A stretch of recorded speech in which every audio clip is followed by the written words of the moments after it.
President Trump escalates his war on the media that criticizes him. What do the New York Times, the Daily Mail and BuzzFeed now have in common? All excluded from a White House press briefing.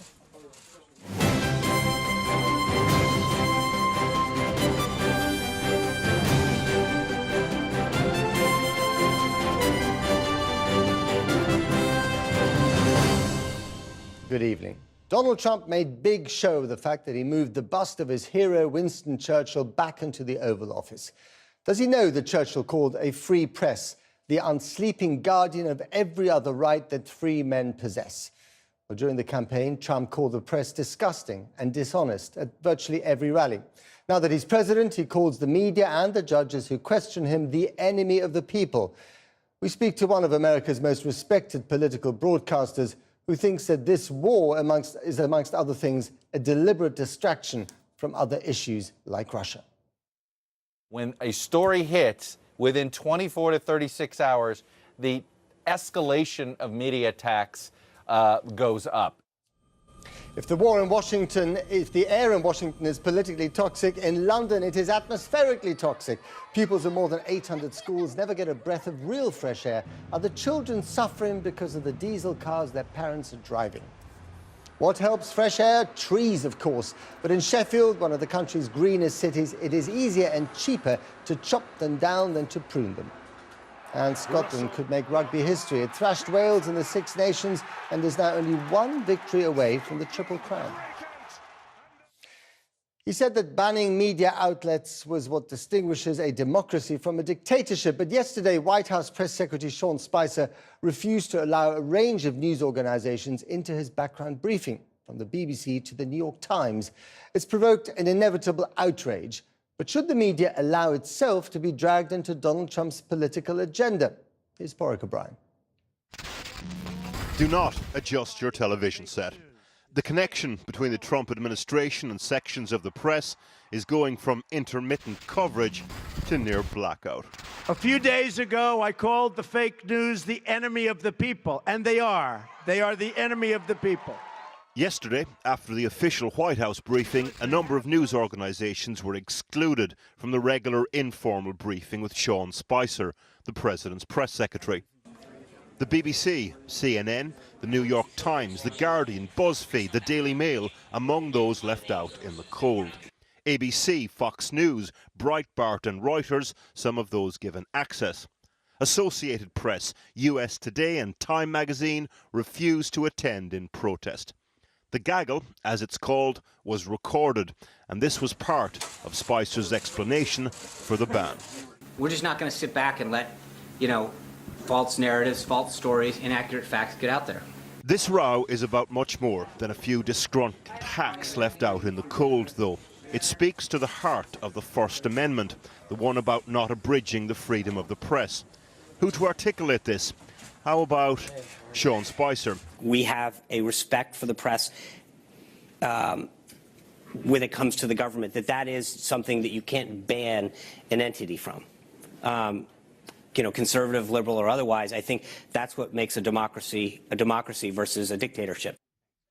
The straw that broke the camel's back for Spicer, ongoing questions over the administration's relationship with Russia.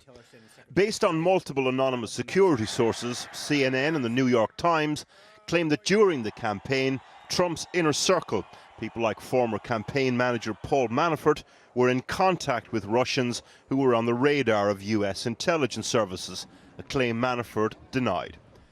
Then another story, details of a meeting between Trump's chief of staff, Reince Priebus, here at the front, and the FBI, in which he asked the Bureau's deputy director, who felt the story was inaccurate, to say so publicly. Sean Spicer again at the gaggle. If it's not true, could you clarify the story? The deputy director said, I'll get back to you. When he got back to us, said, hey, look, we don't want to get in the practice of starting to refute every story. The chief of staff said, well, you've put us in a very difficult situation. You've told us that a story that made some fairly significant accusations was not true.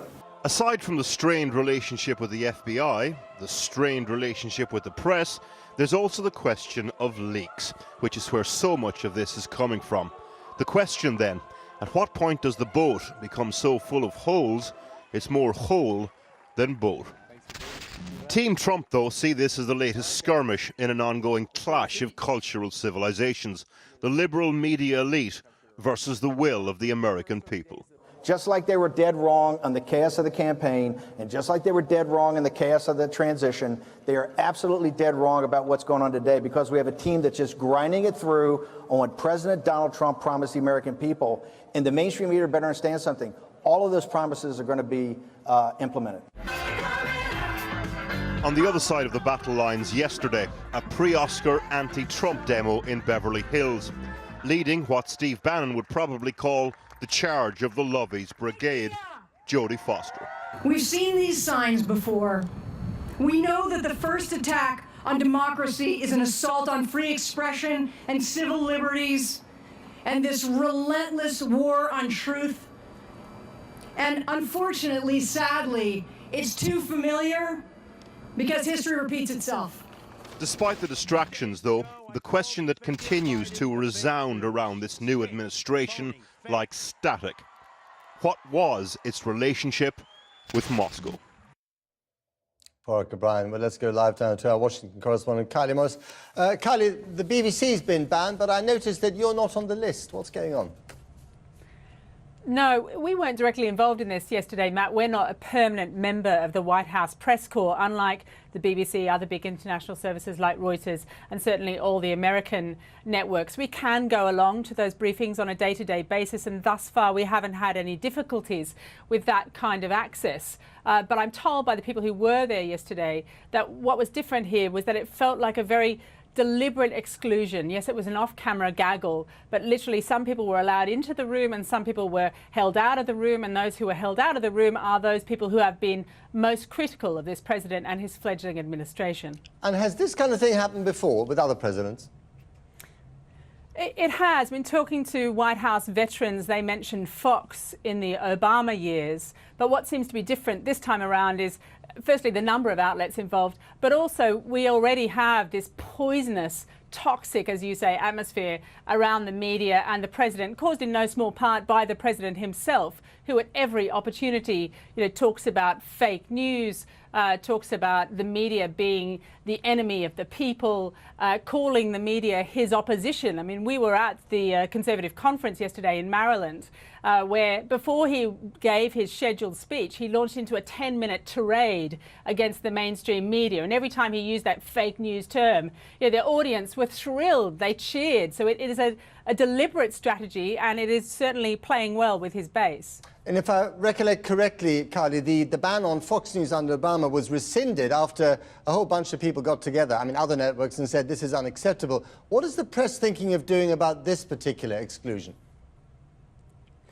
There has been some talk of a boycott, but I think the issue here is, as Porrick mentioned, there's this fascinating story, an early story certainly, about what contacts the White House might have had with the FBI over investigations into Russian links. And instead of talking about that at the moment, we're talking about which media is getting access to the White House briefings. Now, of course, access matters massively, and we should continue to fight the good fight. But this is about holding the president to account, not vilifying him, but applying the usual checks and balances. So I think we have to be careful about not being drawn into talking about ourselves when our focus should definitely be somewhere else. Indeed. Kylie Morris, thank you very much indeed. Well, earlier I spoke to one of America's foremost political broadcasters, Chuck Todd of NBC's Meet the Press. We asked him what the administration was up to in their handling of the media. Whenever there is a troubling update, troubling news story on Russia and the allegations of their interference in the election and possible coordination with the Trump campaign, when a story hits within 24 to 36 hours, the escalation of media attacks goes up, and this is just the latest, and this came literally 24 hours after news surfaced. That's right, 24 hours, Matt, after news surfaced that the White House Chief of Staff may have had improper contact with the FBI about the investigation. And is there another tactic here, which is that every time he says something about the media or summon the media, and there's a howl of outrage from the people that he's attacking, it sort of affirms his brand to his base, to the people who voted for him, to the people that he still likes to talk to at these rallies? They love it. They eat it up. So there's absolutely, there's that. But there's another part of this. you know, it's not just the media. It's not the only, any institution that they believe is getting in the way of their agenda, they're going after. So in this case, the media, Russia's a distraction that keeps them from doing their agenda. But look at, just this morning we have news that the potential travel ban that the president may reinstate in the 7 countries that I identified, our Department of Homeland Security, their intelligence agency said, you know, you cannot identify a threat, a potential terrorist threat based on anything from these 7 countries. So they sort of poo-pooed the sense of urgency on it. And the president essentially said, bad intelligence, I'm dismissing it. They need to do better research. Does Trump have a point in the sense that he is getting a less fair shake than Obama did, that the press is just far more critical of him than of his predecessor? I think that this is a relationship that is just in a really, really bad place. So on one hand, Trump says, I'm only getting bad press. And if you look at it, he's getting a lot of bad press. But is he getting it because the press has decided to give him bad press? Or has he not done anything to sort of prevent the bad press? This is a government that has been extraordinarily slow to get started. They've done a terrible job of vetting people that they've hired. And so it's made the process of filling out the government take even longer. It was a sloppy rollout of the travel ban. They've been unable to answer questions on Russia. And I think, look, I still think that a lot of this has to do with the initial way that the president took office. Here you get elected in a very divisive election where you have a split decision, if you will. The popular vote went one way, but the Electoral College went the other. And he never acknowledged that. He's instead challenged the idea that he somehow got that a majority of the country did not vote for him. And I think that lack of outreach has only stoked the fires a little bit. So it's just created this hyper combative atmosphere. And so is the press negative to be negative sake, or is it the White House bringing on this negative? You know, it's a chicken and egg. The relationship's in a very, very bad place. Let's just put it that way. Now, this exclusion yesterday from what they call the White House gaggle, the briefing by Sean Spicer, not the main one, but the unofficial one, do you think that could become a permanent thing? And if it does, would you perhaps be prepared to boycott it yourself? I look at what we all did about 10 years ago. The Obama administration wanted to exclude Fox News out of a Treasury briefing at the time. It wasn't a big thing, but the 4 networks, the 4 of us stood together and said, well, we're not going to participate if you block Fox. And the Obama White House relented. I think that it can be effective when you act together. At the same time, Matt, I am mindful that I don't want to be a political prop. I don't want to be a political actor here. This White House wants us to act in a collusion type way. It feeds it. They would love to use that as a political tool. So I have to say, Matt, all of that is in my head when somebody asks me a question about boycotts. So they're setting you a trap. Because we're fighting the idea. That's right. We're fighting the idea of censorship. So at the same time, do we self-censor, right? So this isn't as easy of an answer as it might seem when you present it. Chuck Todd, thank you very much indeed. Matt Fry, always a pleasure, sir. Labour is further away from power under Jeremy Corbyn than it has been for 50 years. That's according to David Miliband, who says that he's deeply concerned about the party's future. Former Foreign Secretary said he couldn't rule out a return to frontline politics himself. Labour's deputy leader Tom Watson said despite the hugely disappointing defeat in the Copeland by-election, it wasn't the time to replace Mr Corbyn. All of us with leadership roles in the Labour Party need to have a long, hard look at ourselves at what's not working. 7 years into a Tory government, we shouldn't be facing questions about whether we can retain seats we already hold. 4 teenagers accused of planning to travel to Syria to join Islamic State have appeared in court on terror charges. The young men, who are all from London, were said to be plotting to carry out acts of terrorism abroad. The 5th boy, aged 15, is accused of having terrorist materials, including an extremist magazine and video. All 5 appeared in custody at Westminster Magistrates Court this morning. Malaysian police say that they will check the airport terminal where the North Korean leader's half-brother was killed for any possible toxic chemical contamination. Officials have resisted carrying out the checks until now. 3 suspects are being held over the killing, including Siti Asia, who claims that she was paid just $90 to take part in what she thought was a prank. Now, for pupils at more than 800 schools, there's no such thing as a breath of fresh air. That's because a new study says that schools across London are exposed to illegal levels of air pollution, which could permanently damage their health. The city's mayor, Sadiq Khan, has planned a range of measures, including a toxicity tax on the most polluting cars. But owners of diesel cars say they are being blamed for a problem created by the government. Our science editor, Tom Clark, has a story. We all knew air quality in our cities was bad, but this latest research shows tens of thousands of children and young adults in London are breathing illegally high levels of air pollution simply by going to school each day. While the problem is worse in the capital, there's a similar issue in towns and cities across Britain wherever a playground is close to a congested road, because the source of the problem is diesel traffic. So we want a much more serious plan this year. In the High Court, it was clear that the government really had not done enough. They've now got till April to sort it out, and they need to act on a national basis, and they need to have a serious plan of national clean air zones, and to take action on the diesel issue. On a Saturday, of course, London's kids can get some respite from the bad air playing in the park. But their parents are crying foul. It was tax schemes for fuel efficiency that urged us to buy the more toxic diesels in the first place.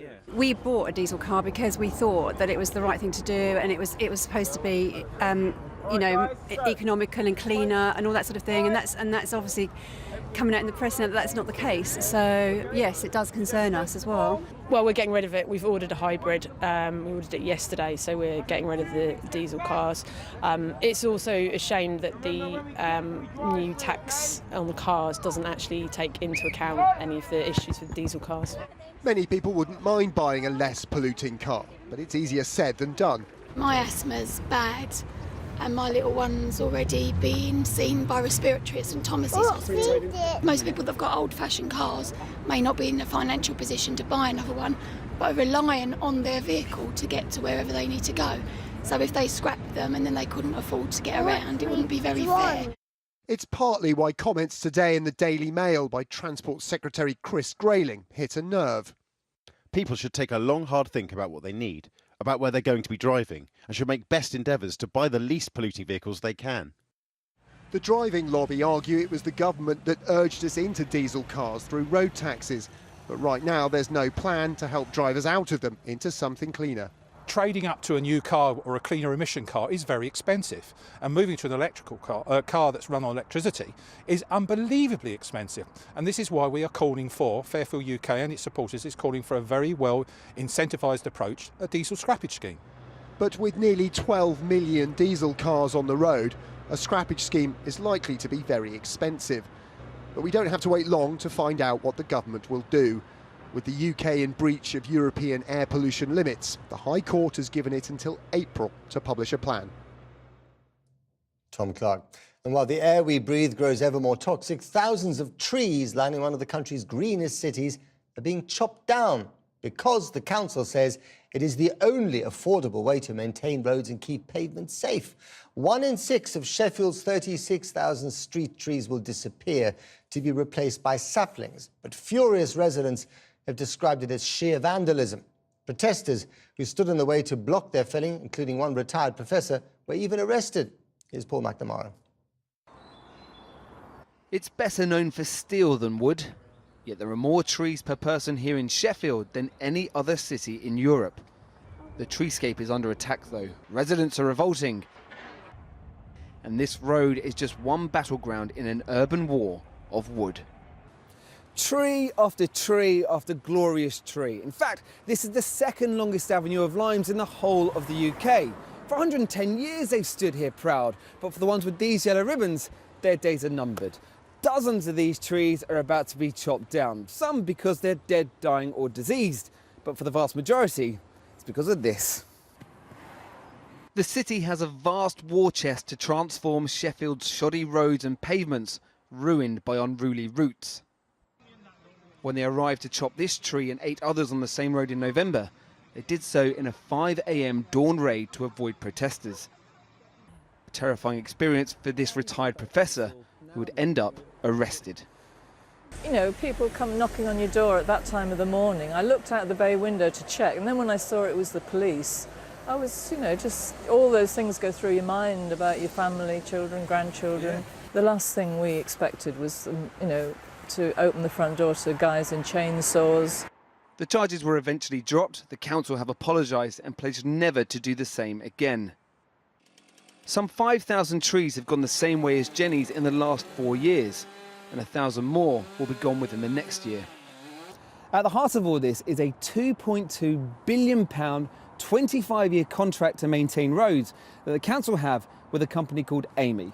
Now, protesters say that it's far simpler and cheaper for Amy to maintain these roads if big problematic trees like this one are ripped up and replaced with smaller ones. Resident turned campaigner Chris Rust believes his street is about to become the victim of what he thinks is a silly and bad deal. On this street alone, we've got 12 fantastic trees. We've got this lovely canopy, and they're taking down 11 of them. That's going to completely change how this street looks. Yeah, the street will be bare. It'll be like a stone tarmac brick canyon. Amy's contract is a public finance initiative, or PFI deal. Chris thinks the deal may not offer the best value for money and is too opaque to make sense of. It appears like a one-size-fits-all. Everything's been done to kind of highway standards, you know, as if it was a major thoroughfare. And this is like most of these trees are on quiet streets. Well, this is the man who should know. Brian Lodge, the city councillor responsible for environment. There are engineering solutions which fall outside of the contract, which are highways improvements. In the current financial climate, it's no secret that Sheffield, along with many other towns and cities in the country, are facing severe cuts to their funding. We've lost over £350 million from the government funding to Sheffield at a time when we are facing increased pressure on our budgets for such as social care and things like that. We haven't got the funding to put in there to do extra highway work. We don't believe it's going to cost any more money to save the trees. We just think that people are tying themselves in knots about it. For every tree removed, the council replace it with a new sapling. But the eco-benefits of a huge 100-year-old oak far outweigh those of a small shrub, say the protesters. An entire generation of greenery is being sacrificed, they say. Amy say they're dealing with the aftermath of years of underinvestment. They say it's always the council's decision whether to remove a tree, an action they only ever take as a last resort. 1 year to go, 1,000 more trees for the chop. One almighty row continues, but not a single olive branch between the sides in sight. Paul McNamara reporting. Now, thousands of supporters and critics of the Philippines President Rodrigo Duterte have staged rival rallies in the capital, Manila, revealing the huge divide over his controversial war on drugs. Anti-government protesters compared his regime to the rise of fascism, while his leading critic, Senator Leila de Lima, has been arrested on drugs charges, which she has strongly denied. But how is Duterte getting away with it all? Our correspondent Kieran Jenkins sent us this assessment from Manila. Well, these are, of course, challenging times for democracy and freedom of speech right across the world, but particularly so here in the Philippines. Now, today there have been protests breaking out in Manila, both for and against President Duterte and his war on drugs, a war which has cost the lives of some 7,000 people. And we're here at the Heroes Cemetery in Manila, where the former dictator Ferdinand Marcos is buried, a cemetery which has been guarded today by some dozens of riot police. Now, these people have come here 31 years after the uprising against Marcos to protest what they see as history repeating itself. Basically, they say that they've got rid of one dictator, that President Duterte may be the next one. And let me just remind you of what happened here in Manila yesterday. the most vocal critic to President Duterte's leadership, Senator Leila de Lima, was arrested as part of the war on drugs. She was, according to President Duterte herself, extorting payments from drug lords within Manila's Bilbid prison. Now, she says that this is political persecution. President Duterte's supporters say this is simply the fulfillment of a promise. He is clamping down on drugs and nobody will be spared.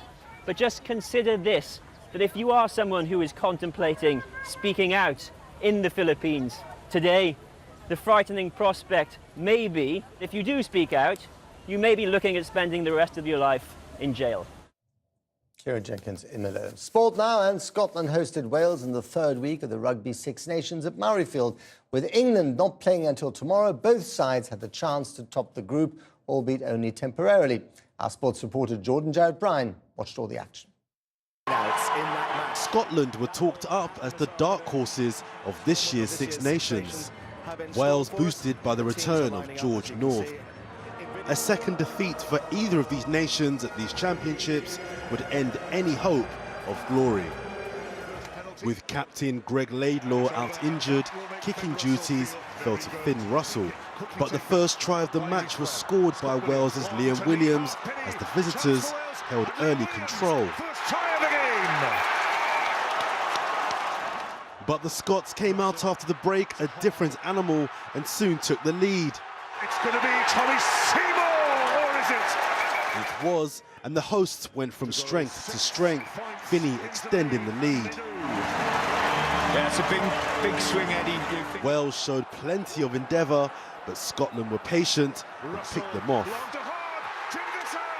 The Scots ran out 29-13 winners and now go on to a pivotal game against the English next week.